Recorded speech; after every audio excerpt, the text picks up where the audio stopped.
વધુ એક બેદરકારીએ નિર્દોષ બાળકનો જીવ લઈ લીધો।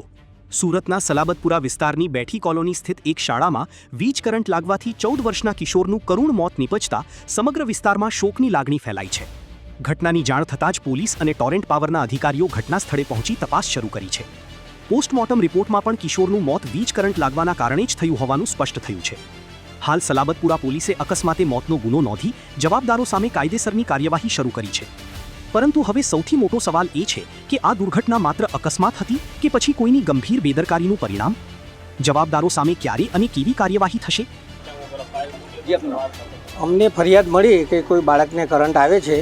અમે આવીને ચેક કર્યું અને સ્કૂલના સિક્યુરિટીને બી પૂછ્યું। એને કીધું સવારે સ્ટ્રીટ લાઇટ બંધ કરેલી હતી, તેમ છતાં અમે ઉપર આવીને ચેક કર્યું। સ્કૂલના સ્ટાફે બી કીધું કે ટેસ્ટર લગાવતા કોઈ કરંટ આવતો નથી। ત્યારબાદ જંક્શન બોક્સ બી બંધ હતું, સ્કૂલના સ્ટાફે બી કીધું બંધ હતું। ત્યારબાદ અમે બી ટેસ્ટર મારીને નીચેથી પાવર ઓન ઓફ કરીને એ બી ચેક કર્યું, છેડા ખુલ્લા કરીને બી ચેક કરી લીધું, પણ હાલ અમને એવું કોઈ જગ્યાએ જણાયું નથી કે આમાં કરંટ આવતો હોય એવું। આચાર્યને કેવું એવું છે કે ઉપર રમતા રમતા એ લોકોને કરંટ એ લોકો કહે છે, પણ અમને એવું બિલકુલ એવું લાગતું નથી। અને તમારી નજર સમક્ષ સ્કૂલના સ્ટાફ સમક્ષ અમે ચેક કર્યું છે, અમે પોતે બી હાથ લગાડીને જોયું છે, એટલે કરંટ આવતો હોય એવું કોઈ વસ્તુ દેખાતી નથી। સલાબતપુરા પોલીસ સ્ટેશન વિસ્તારમાં આવેલ શાળા નંબર 16 સુમન હાઈસ્કૂલમાં આજ રોજ જ્યારે સવારના 11:30 વાગ્યા આજુબાજુ બાળકોને પીટીના પીરિયડ માટે ટેરેસ ઉપર લાવવામાં આવેલ હતા।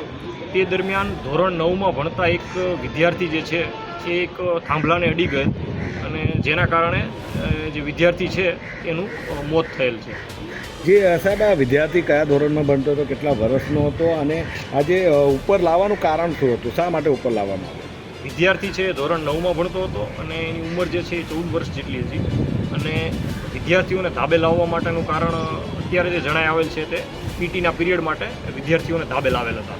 જે સાહેબ પરિવાર દ્વારા આક્ષેપો લગાવવામાં આવી રહ્યા છે કે આટલું મોટું કેમ્પસ હોવા છતાં પણ શા માટે ટેરેસ પર લઈ જવામાં આવ્યા અને જ્યાં ટેરેસ પર જે છે વાયરો ખુલ્લા જોવા મળી રહ્યા હતા। સલાબતપુરા પોલીસ સ્ટેશનમાં આ અંગે અકસ્માત મોત નોંધવામાં આવેલી છે, એની તપાસ ચાલુ છે અને સાથે સાથે ટોરેન્ટ પાવરના અધિકારી અને ઇલેક્ટ્રિક વિભાગના અધિકારીઓ પણ તપાસમાં સાથે છે અને જે બીજા સાહેદો છે એમના નિવેદનો લેવાનું ચાલુ છે। જે સાહેબ જે રીતે પરિવારના આક્ષેપો સામે આવી રહ્યા છે, પોલીસ કઈ રીતે તપાસ કરશે? પોલીસ આ અંગે જે અન્ય વિદ્યાર્થીઓ છે, શાળાના શિક્ષકો છે, એમના નિવેદનો લેવાનું કામ ચાલુ છે।